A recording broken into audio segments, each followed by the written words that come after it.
참조 자료형의 1차원 배열에 대해서 살펴보도록 하겠습니다. 앞선 강의에서 살펴봤던 기본 자료형의 1차원 배열과 어떤 차이가 있는지를 좀 잘 식별해 줄 수 있기 바랍니다. 자, 앞서서 살펴봤던 기본 자료형의 배열들은 그저 기본 자료형의 변수들의 묶음에 비유할 수 있어서 내가 배열 객체를 만들었을 때 소위 정수형 변수 10개짜리 묶음을 하나의 배열로 만들었던 것이었죠. 자, 반면에 우리가 객체 배열을 만든다라고 하면, 자, 예를 들어서 우리 앞서서 작성했던 circle이라는 클래스를 준비해 두었습니다. 패키지를 ex.figure라는 패키지 내에 포함되었다라고 했을 때 circle 타입의 1차원 배열로 circles라는 참조 변수를 만들자라고 선언을 해볼 거예요. 현재 패키지가 아닌 다른 패키지에 있는 것이니까 import가 필요하겠죠. 자, 그래서 임포트 처리 수행을 해주면 참조 변수는 잘 만들어질 것이고, 현재 이 만들어진 참조 변수에다가 소위 배열 객체를 만들기 위해서 circle이라는 클래스 타입으로 5개 정도만 해볼까요?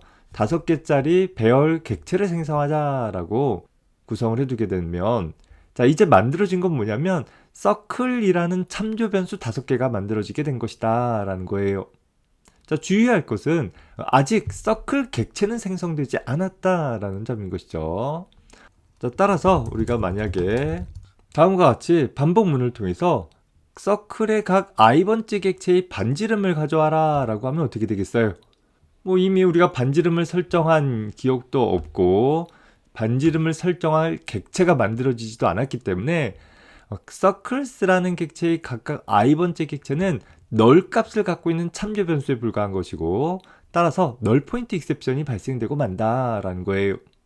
우리가 참조 자료형 변수인 객체 배열을 사용할 때 반드시 주의할 것은 그저 배열 객체만 만들면 되는 것이 아니라, 배열 객체를 만들었다라고 한다면 그 배열 객체의 각 요소 객체들을, 즉 circles라는 배열의 각각의 요소는 뭐가 되어줘야 되겠어요? 서클 객체가 필요한 거잖아요.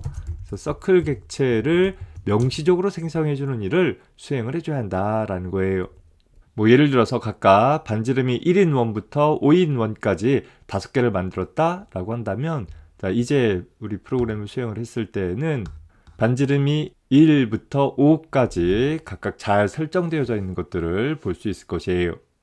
자, 디버깅 모드를 통해서 한번 확인해 볼게요. 16번째 줄에 브레이크포인트 설정하고 나서 디버깅 모드로 실행을 해주면 현재 circles라는 참조 변수는 21번 id 값을 갖고 있는 참조 변수가 되는 것이고, 그 circles라는 참조 변수 안에 가보면 5개의 요소가 있는데 그 각각의 5개의 요소는 circle 객체에 대한 참조 변수, 각각 26번부터 30번까지의 참조 변수들을 갖고 있는 것이고, 그 참조 변수가 가리키고 있는 0번 요소 객체에 가보면 반지름 1인 원이, 4번 요소 객체에 가보면 반지름 5인 원 객체가 만들어져 있는 것을 확인해 볼 수 있는 것입니다.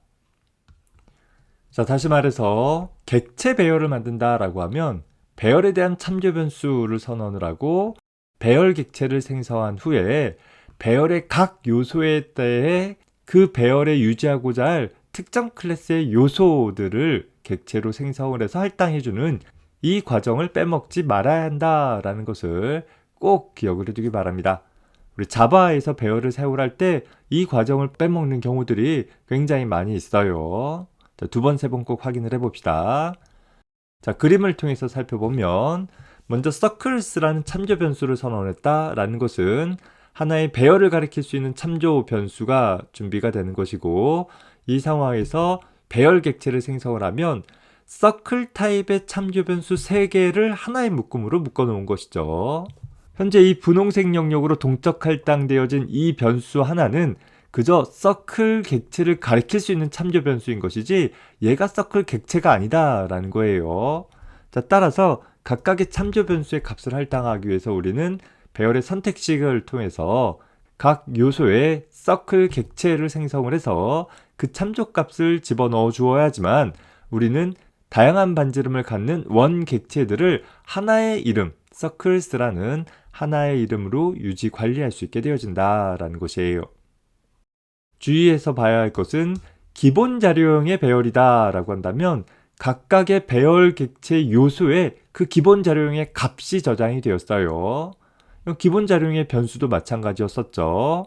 하지만 참조 자료형의 배열이다라고 하면 배열 자체는 참조 변수들의 배열에 불과하기 때문에 그 각각의 참조 변수가 별도의 객체를 가리킬 수 있도록 구성되어져야 한다라는 것입니다.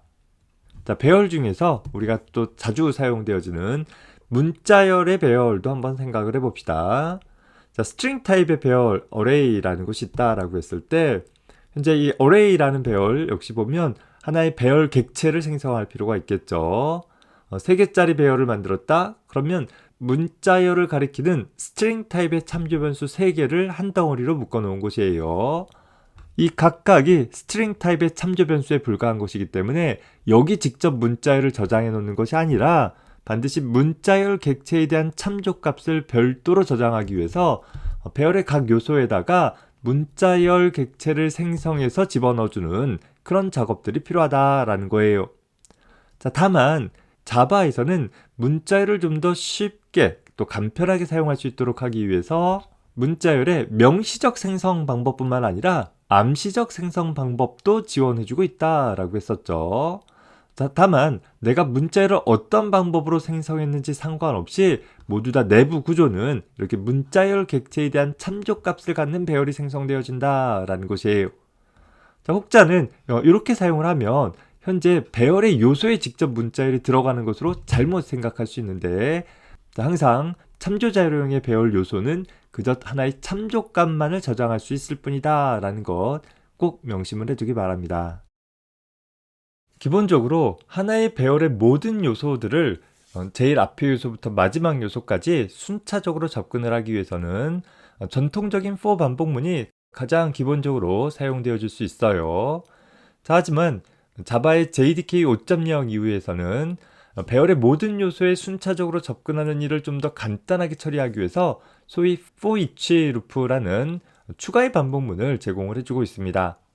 자, 사용하는 방법은 다음과 같은데, 하나의 배열이 주어졌다라고 했을 때 그것이 참조 자료형의 배열이든 기본 자료형의 배열이든 상관이 없어요.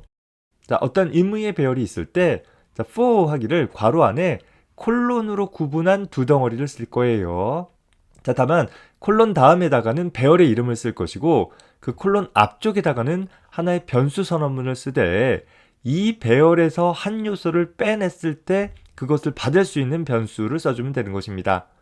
다시 말해서 현재 스트링 타입의 1차원 배열에서 한 요소를 끄집어내면 얘는 하나의 스트링 객체인 것이고, 스트링 객체를 받기 위해서는 스트링 타입의 참조 변수가 필요한 거잖아요. 자, 그래서 스트링 타입의 참조 변수 s를 선언했어요. 이름은 어떤 이름이라도 상관없어요. 자, 그러면 이 배열에서 한 요소씩 끄집어내서 s라는 참조 변수가 받고 그 받은 s라는 변수를 가지고 주어진 문장을 수행해라 라는 일을 배열의 첫 번째 요소부터 마지막 요소까지 자동적으로 반복되게끔 해볼 수 있다라는 거예요. 전통적인 for 반복문과 다르게 사용자가 인덱스 변수 값을 따로 지정을 해서 일정한 범위를 변화시키도록 하는 처리를 하지 않을 수 있기 때문에 더 간편하고 더 안전하게 사용할 수 있다라는 장점이 있습니다. 다만 인덱스 변수를 사용하지 않기 때문에 항상 배열의 첫 번째 요소부터 마지막 요소까지만 반복할 수 있지, 역순으로 접근한다라든가 중간에 일부 요소만 접근하는 일에는 사용할 수 없고, 그 경우에는 여전히 전통적인 for 반복문을 사용을 해줘야 될 것이에요. 앞서서 circles라는 배열 안에 있는 모든 원 객체들의 반지름을 출력을 하기 위해서 전통적인 for 반복문을 사용을 했었는데, 자, 이 부분을 for each 구문으로 한번 바꿔봅시다. 이제 for 하기를 괄호 써주고 중간에 콜론으로 구분을 하되 콜론 다음에다가는 뭘 쓰기라고 그랬어요? 현재 배열의 이름을 쓰자라고 했었죠. 자, circles라는 배열로부터 한 요소를 끄집어내 왔을 때 그걸 받을 수 있는 변수는 circles는 서클 타입의 배열이기 때문에, 즉 서클형 참조 변수가 필요하면 될 거예요. 자, 그리고 나서 circles라는 배열의 첫 번째 요소부터 마지막 요소까지 순차적으로 한 요소씩 c라는 참조 변수에 받아서 하고 싶은 것이 무엇이냐라고 하면 현재 c라는 객체에 대해 반지름을 얻어와서 그 결과를 출력해주는 일을 수행을 해볼 수 있는 것입니다. 자, 이 두 개의 구문이 똑같은 반복문이다 라고 했을 때 보면 훨씬 더 간단하고 훨씬 더 명료하면서 또 잘못된 유효 범위의 첨자값들이 사용되어질 일들을 차단할 수 있기 때문에 더 선호할 수 있는 구문이 되어질 수 있다라는 것입니다. 이번 강의에서는 참조 변수의 배열인 객체 배열에 대해서 살펴봤습니다. 객체를 유지하기 위해서 하나의 참조 변수가 사용되어지기에 객체들을 배열로 묶기 위해서는 참조 변수들의 배열이 필요하다라는 개념이죠. 자, 그러다 보니까 기본 자료형의 배열과 다르게 배열만 만들었다라고 한다면 자동으로 객체가 생성되어지지 않는다라는 점 꼭 구분을 해서 기억을 해두기 바랍니다. 다음 강의에서는 이런 1차원 배열을 함수와 같이 사용을 했을 때 어떤 특징들이 생기는지 또 어떻게 사용하면 되는지에 대해서 살펴보도록 하겠습니다. 수고했습니다.